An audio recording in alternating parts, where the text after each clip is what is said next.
Hello everybody, and welcome to our November 3-book Friday. November already. I'm Nick Triplow, co-founder of Hull Noir and writer, and along with my fellow Hull Noir co-founder and writer Nick Quantrill, and we'll be asking our guests to choose 3 books that have most influenced them as readers and writers and discuss what makes them must-reads. We'll ask our guests to talk about a book that they've been given, a book that they would give or have given to somebody else, and a book that's influenced their own writing. So please like and subscribe to the videos and pass them on to your friends if you enjoy them. And I'll hand over to Nick to introduce our guests for this evening. Excellent, thank you, Nick. So yeah, with 2 more brilliant guests to discuss their favourite picks with us. So we first of all have Tina Jackson. Tina is a writer and a journalist. Her debut novel, The Beloved Children, was published in 2020 by Fahrenheit Press. Tina is also a dancer and a variety performer, and she brings her experience of show light to her writing about secret lives and everyday magic. And I think that's really captured in the novel, isn't it, Tina? So welcome. Our second guest is Dominic Nolan. Dominic is the author of 2 Detective Abigail Boone novels, Past Life and After Dark. And his latest, Vine Street, takes us into 1930s Soho and is a star pick in this month's Times Crime Club. So welcome both. Excellent books. Let's choose the first category then, Tina. Let's start with you. A favourite book you was given. And you picked The Northern Musical by G.J. Meller, which is quite an interesting choice because when I kind of looked up online, there's not a lot of information about it on there. It seems to be one of those books that maybe you'd pick up kind of, you know, when you're kind of hunting in them kind of like secondhand bookshops, don't you? You kind of find these like kind of interesting little books that you'd never think you would necessarily buy, but that's the kind of book that would leap out at you, I think. So tell us a bit more about it and why, where it came from, really. Who gave it to you? This book, The Northern Music Hall, was sent to me by somebody that I know from the show world. She's a dancer, she's a promoter, she's also a writer, storyteller, and dance historian. And she's working on a book about a little known Arabic dancer called La Belle Fatma. And she is, this woman, Jo Hirons, is the kind of person who finds treasures wherever she goes, and she passes them on to people. And she sent me this, The Northern Music Hall by G.J. Meller, which was published in 1970. And it's the result of years and years of trawling information, bits and pieces of the kind of information that would probably seem very dull unless you're fascinated by the music hall. And yet, if you dip into this book, and it is the kind of book you dip into, out come gems every time you pick it up. For instance, a great friend of Jenny Hill's was Bessie Bellwood, who sang Watch Your Rear and who had a similar, if noisier, style. She was an ex-rabbit skinner from Bermondsey. Excellent. So immediately, this little book is full of stories. It's full of specific things. And I love the specifics, the names, the places, the people. I also love the fact that this is what the Northern musical circuit would have been. You know, it's not romantic, it's not glossy, it is a seedy little place of venues and delights where magic happens in dirty, mucky little places, and people do turns which are perfect. They're tiny little perfect things that got overlooked because this is low culture that we're talking about, the kind of thing that gets overlooked. And I'm very, very interested in the kind of performances that get overlooked and the kind of people that get overlooked. So this book really was a perfect gift to me. And Jo Hirons sent it to me before The Beloved Children was published, but after I'd written it, although it does cross over into a lot of similar territory. Fortunately, it's something that I do research, and I've done a lot of research on that area, and so this was an extra gift. But look at that cover, reds and yellows, and then look what Fahrenheit So that was kind of somebody knew. That was a kind of special gift to receive. And it's a treasure trove. As you say, Nick, it's exactly the kind of thing you pick up in a junk shop, or that would make its way to you by some lovely accident of fate. And it made its way to me, and our Scheherazade, Jo Hiron's she always knows exactly who to send what found treasure to. So there's so many things going on there, found treasures, little hidden lives revealed in all their glory, rabbit skinners.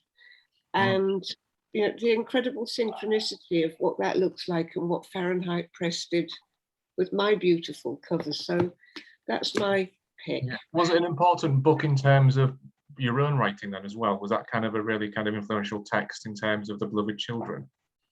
No, because I've mostly written The Beloved Children. Oh, okay. I've got quite a collection of pikey old books of, you know, Northern Music Hall and old show books, and, you know, things that go into the actual detail. But you asked for one that I'd received that meant a lot. No, we'll come back to that in a minute, Tina. We'll come back to that in a minute, don't worry. Well, I'll just ask Dom, is it a book that you're familiar with, Dom, the Northern Music Hall? I think Dom's frozen. Oh, no, I read about it, but I've actually ordered a copy because it looks, yeah, it looks fascinating. It looks like the kind of stuff that would turn up in like a Terence Davies picture or something. Yeah. You know, kind of the everyday, like you said, it's low culture. It's sort of the grit under the country's fingernails, isn't it? But I find that stuff fascinating, particularly, I mean, music and singing, something that's gone as a popular activity really from the country, isn't it? I mean, outside of football grounds, how often do people get together and sort of spontaneously sing, you know, outside of a sort of a choir setting? And that kind of location's always fascinated me, I think. Sort of, it happened up until the war, and then after the war, it seems to be something that went away quite quickly. It did kind of die out. But if you go back to punk rock and you think about somebody like Ian Dury or even the Sex Pistols, for instance, they're completely in the line of heredity from the music stars. You know, so this isn't just a book about a little bygone aspect of British culture. This is a whole scene of working class culture, people's stories, people's nights out. You know, the smell and the booze and the grit and the getting together after a nasty working week to do something that's fun and subversive. You know, these were naughty songs, naughty people. They'd poke fun at their betters. It was glorious. Fantastic. So your choice then, Dom, my favourite book that was given to you is Will You Please Be Quiet Please by Raymond Carver. So take us inside that book. Why did you choose this one? Because I've got to admit, it's a bad confession. I've not read a lot of Raymond Carver. So maybe this is where I should be starting. I found it tricky picking one I've been given. I think if you're a writer or involved in publishing, whatever, although it seems like an easy gift, I think people maybe shy away from it in case you don't like what they've given you or in case you've already got it or something. I almost went with the collected poems of Robert Penn Warren, but I'd asked for that and been given it, and that didn't seem to be in the spirit of the game. But yeah, I was given the Carver, which I've got here, it's the Harville edition. I don't know whether this still happens or not, but when I was younger, like your mum's best friend was always an auntie. So this was Auntie Jean gave me this when I was a teenager. She was a librarian. And I'd sort of drifted away from reading fiction as a teenager, probably from the age of about 11 to 17, really. I didn't read that much fiction other than what you get given at school and sort of made to read. And I got back into it in my late teens, sort of a combination of crime stuff, Elmore Leonard, Walter Mosley, Charles Willeford, that kind of stuff. And also slightly more extravagant stuff, Paul Auster, Cormac McCarthy. And I think she knew more or less what I read and decided to try and push me in different directions. And she gave me 2 books that year. She also gave me Richard Ford, the sports writer, which I didn't get on with, and I've never forgiven Ford for that, but I probably should return to him. But Carver, it was a revelation to me. I mean, I read a lot of American fiction. I still do read mostly American fiction, probably, but this was different. It was very blue-collar, working-class characters, and the brevity of the pieces. I mean, it's a short story collection. Yeah. It's 22 stories in less than 200 pages. I mean, Carver didn't hang around unnecessarily. He was edited by Gordon Lish, who maybe he's an infamous editor, maybe, sort of imposed himself on his writers quite a lot. There's a sort of an obviously identifiable Lishian school of writers that he worked with, Carver being one of the foremost ones. But these were, the characters in them are, I mean, the stories can be no more than sort of 6 or 7 pages a lot of the time. So they're almost sort of ciphers who talk in non sequiturs or very elliptically often to one another. The stories themselves seem to have they had a menace behind them. Like there's no actual violence or bloodshed in any of the stories, but there's always the threat of it, kind of like, you know, that sort of Blue Velvet, David Lynch feel, where there's something going on there behind the scenes. And a lot of the characters seem to hint at almost murderous intent. There's a story about a young boy who chucks a sickie to get off school to go fishing, and he's always listening to his parents arguing with one another, and then he reads these adventure novels and gets involved in these fantasies about a green woman having her head chopped off, which is far enough removed from reality to be obviously fantasy, but also close enough to the sort of domestic threat that he's living with for it to be important to the character's psychology. And Carver was able to sketch these kind of characters out incredibly quickly, like full characters. I mean, although some of them feel interchangeable, as I said, they're almost like ciphers, they're also fully coloured in, a lot of them. I mean, in a matter of sentences, he got his characters in the door, so to speak, and was able to go to work with them. And in a variety of forms. I mean, there's a sort of an epistolary story, which is a letter to a journalist by a woman who believes her son may have killed somebody when he was a child, and she's become estranged from him and has lived her entire life in fear that her son will find her because he's become governor of the state she lives in, which today seems to have a very sort of Trumpian overtone to it.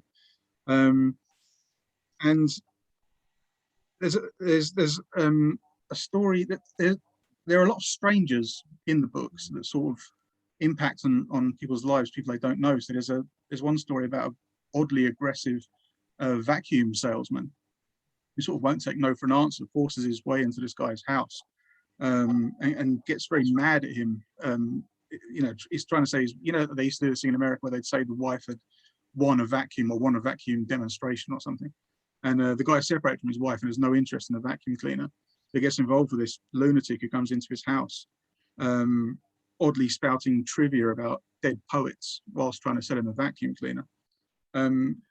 Which then there is that almost half surreal bent to some of the stories, not outright surreal, like there's not actually sort of anything supernatural or unrealistic happening, but some of it's so odd, while at the same time being utterly believable. But I think that adds to the sense of dread that Carver manages to get into the stories.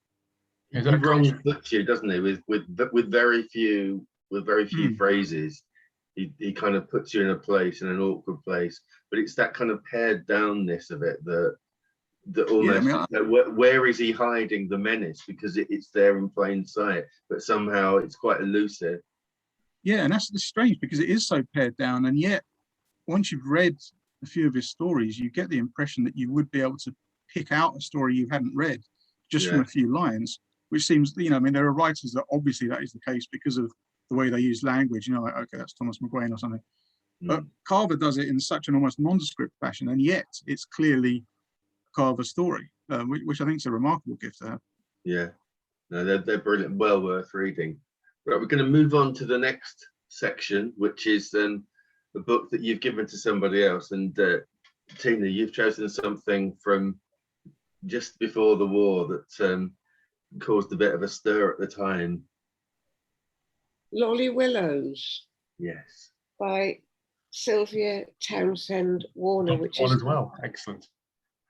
It's a lovely, slim little book, which is one of the most quietly subversive texts I've read for a long time. And when I picked it up, I thought, why have I not read this book before? Why has this book been hiding from me? Because it is perfect. It is the story of Laura Willows, or Lolly Willows, who is the kind of woman that all those Virago greenbacked books were about, the middle class. A cat is about to appear in front of the screen, sorry. The kind of beautiful, middle-class, well-behaved woman. She's a spinster aunt, she's a good daughter. She quietly, modestly lives a kind of life in the shadows that those women would do in an affluent but shabby, genteel kind of way. Until one day she goes for a visit to the countryside and she becomes a witch. And she makes a pact with the devil in the woods. And what is remarkable to me about this book is that although it's very obviously in two halves, you know, the well-behaved part and the wild part as she discovers her true self, it's full of a sense of becoming. There is this sense, if you read it closely and carefully, that her wild nature is there, it's just waiting to spring out. And it's the most remarkable little book. It's written by somebody who was herself not conventional in any way, shape or form. She didn't live Sylvia Townsend Wardner didn't live a conventional life. She wasn't a conventional writer. This is the only book that she wrote like this. All the books were different. There's one, I can't remember the title of the one that she wrote, that was about 300 years of life in a nunnery. The corner that held them. Hang on, I've got to peer because I can't see properly. Yes, the That corner again, Dom. the corner that held them. That's it. Yeah, it's got it there. Fantastic. Which is a very strange book. Mm. Because it doesn't have a central character. I mean, you know, it was modernist times, but this one is exceptional, and I would give it to anybody as a gift with absolute love, and say, this is about becoming an individual. This is about also that there is so much more than what we just see in front of us. Yeah. She becomes fierce, does Lolly, at the end. She becomes deeply resentful of people who want to get in her way, to take her time away from her. You know, she's been complacent, she's done as she's told, she's been good, she's looked after the family, and then Enough. And it's beautiful. It's beautiful. Brilliant. That sounds amazing. Beautiful, defiant little book about finding yourself and who you might meet in the woods, which is always something that I'm quite interested in. And you're a fan as well, Dan? You've read it, Yeah, Dom, yeah? like it a lot. I actually, it's in Past Life, my debut. One of the characters is reading Lolly Billows and said she completely understands the urge to go and live in the country as a witch, to get away from people. I think she's a great writer, actually. And Tina's right, all of the books are completely different. I actually have two different points in Past Life. They're reading Lolly Willows, and then they're reading Summer Will Show, which is this extraordinary book she wrote about a woman who moves to France and sort of starts his friendship with her husband's mistress in the middle of the French Revolution when sort of Paris is burning. And it's a phenomenal book. She's an unbelievable voice. The way she could channel completely different ideas and different voices through her books. Yeah. But The Corner That Held Them, the one about the sort of Benedictine convent, is, yeah, I mean, there's so many. I mean, characters appear and then get off within lines. I mean, there's such a pitch of madness to the pace of the book, and the convent is the sort of the one constant thing through it, and even that's not constant because there's things that happen to the convent itself. But that is a truly incredible book. Isn't it? Your choice, Dom, for a book that you give to somebody is another American author, yeah? It is, yeah. It's Betty Howland, Things to Come and Go. Betty Howland's a strange one. She was out of print for a very long time. She wrote books in the 70s and early 80s. 1983, this one came out. This was her final book. And she was never reprinted since the original editions. And she kind of completely disappeared. And I found her years ago, actually connected to Raymond Carver, because I became interested in the other writers that had worked with Gordon Lish. And she, both of her outright fictional books collections were edited by him. And she was one you just couldn't find her books for anything less than hundreds of pounds online from America. So it was one of those things I always sort of keep a little eye out and do searches on some of the sites every now and then, and managed to secure copies of this and Blue in Chicago, which is her other collection. Again, like Carver, they're very blue-collar books. She grew up in a working-class Jewish neighborhood in Chicago, lived there most of her life. And the books are of a place and of that community. She very much writes about Chicago and the sort of extended Jewish family she grew up in, which you know, the most professional any of them were would be like a cop or something like that. I think in real life, her dad was a machinist, so you know, she very much lived the life of the characters she wrote about. I mean, in fact, when Blue in Chicago came out, which was a second book, her first real work of fiction, there was some question as to whether it actually was fiction. People described it as, because it's so autobiographical, and even whether it was short stories, because they're connected. Characters come back into the story, so it wouldn't take a lot of editing to make a novel out of it. I guess it's what would be called auto-fiction maybe these days, but that was a label that didn't exist back then. And she very much defied being categorized. I don't think she liked it at all. She gave an interview once where she spoke about the concern people had about whether something was fiction or non-fiction. And she said, really what people are asking at that point is how much of it has been invented. And she said, really the important thing isn't how much invention there is in it, it's how much imagination there is in it. And it doesn't matter what kind of writing you're doing, there's always got to be imagination for it to be good writing. So she was always sort of oblique on whether she wanted to be categorized as sort of a memoirist or a fiction writer. But she disappeared completely. I mean, she was very well regarded at the time. I mean, all her books were reviewed in the New York Times. She received a Guggenheim Fellowship. After Things to Come and Go, she received a MacArthur grant, the Genius Grant. And then she never wrote again, which her son thinks that the pressure of getting that kind of accolade actually got to her, and that then there was an expectation, and she just kind of sank away. And a lot of writers disappear. I mean, I'm fully expecting to trundle off into sort of a nondescript irrelevancy sooner rather than later myself. But for somebody who was that well thought of at the time to vanish, I mean, when she died, her obituary in the New York Times sort of said, Betty Howland, protege of Saul Bellow, dies. Right. Like that was more important than her own writing, this relationship she had with Bellow, this sort of, you know, titan of American letters. And she did. They wrote letters to one another, corresponded for years, and had a relationship that was obviously romantic at times and meant a lot. I mean, she actually tried to commit suicide in his apartment when he was away, so the connection between them was quite strong. But I think it's symptomatic of the way her career sort of went, that was the headline of her obituary. You know, she was sort of playing second figure to Saul Bellow in her own death, which is crazy. But recently, the American magazine and Public Space sort of has been championing her work and actually bringing her back into publication. Picador are publishing the books over here, so she is back in print, thankfully now. Not Things to Come and Go yet. I think it'll be coming out next year. It's 3 stories. I mean, it's a slim volume, but it's 3, I guess, long stories, maybe short novels. They're sort of 60 to 70 pages each, which is again, I think it's a form that a lot of people don't write in these days, and that publishing shies away from. It's that, you know, it's neither a novel nor a short story. What do you do with it?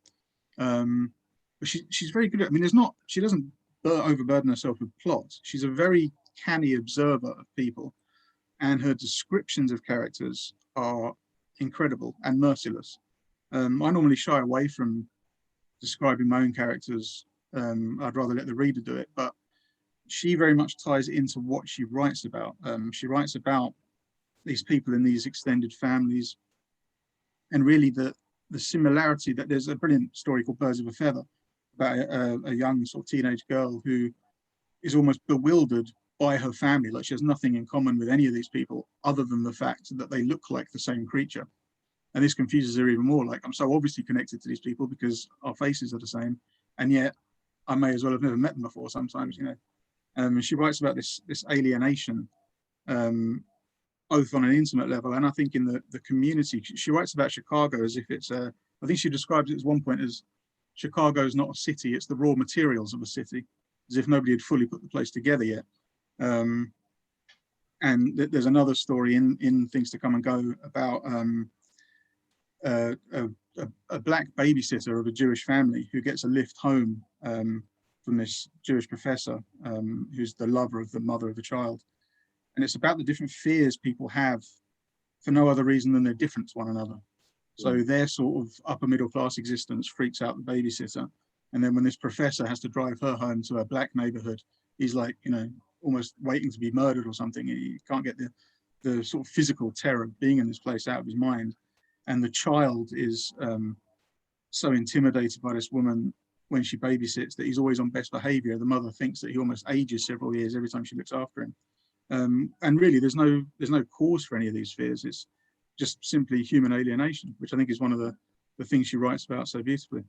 It sounds really interesting. It's good that they're coming back into print as well. Yeah. It really is. Yeah, it really is. I mean, it's a book I've sort of assaulted people with over the years. You know, you must try and get Betty Howland with it, but knowing at the same time it was almost impossible to get hold of it. But cheap and yeah. extra. Excellent. So let's move on to our last category then, which is a book that's influenced your own writing. So for Tina, you've chosen Beyond Black by Hilary Mantel. So explain the link between that to your debut, The Beloved Children. It's less linked to The Beloved Children than it is to the thing that I've been working on more recently. I came to Hilary Mantel, the great Hilary Mantel, many years ago with A Place of Greater Safety, her book about the French Revolution, and I've read pretty much all of hers, including the historical Wolf Hall trilogy, but this is the best one. This deals with spiritualism and the life in, it's a book of layers, and I'm very interested in the layers, the between places, and I'm very interested in the between space between life and death that these characters quite horribly inhabit. I mean, the book's called Beyond Black. It's very, very dark. It's very, very funny. It's seedy. It's crude. It's horrible. I completely love the idea that if somebody was horrible when they were alive, they're going to be horrible when they're dead. This is full of the kind of ghosts and spirit guides that come back and they're disgusting. They fiddle with their flies. They sit in the shed with their cronies. They want beetroot sandwiches. And it's glorious. It is an absolutely glorious, ruthless, irreverent, nasty book. And I love it to pieces. And as the thing that I'm working on concerns a voice that has come back from the dead, and it's not as horrible as these characters, but it is somebody who comes from a family of charlatans and spiritualists and healers, it's been a massive influence. It's not the same voice, but that ruthless irreverence and wit I've adored of this book. Fantastic. You're a fan as well, Dom, I assume. I think you've said as much previously. Yeah. And again, I think that's my favourite Mantel book as well. I found it interesting because it came out just after her memoir, which almost had similar themes in her trying to expunge like her own past. In fact, I even think she tried to, it was called something like Get Rid of the Ghost or something, which could have been the title of this book as well. Yeah. But, very, very good novel. Fantastic.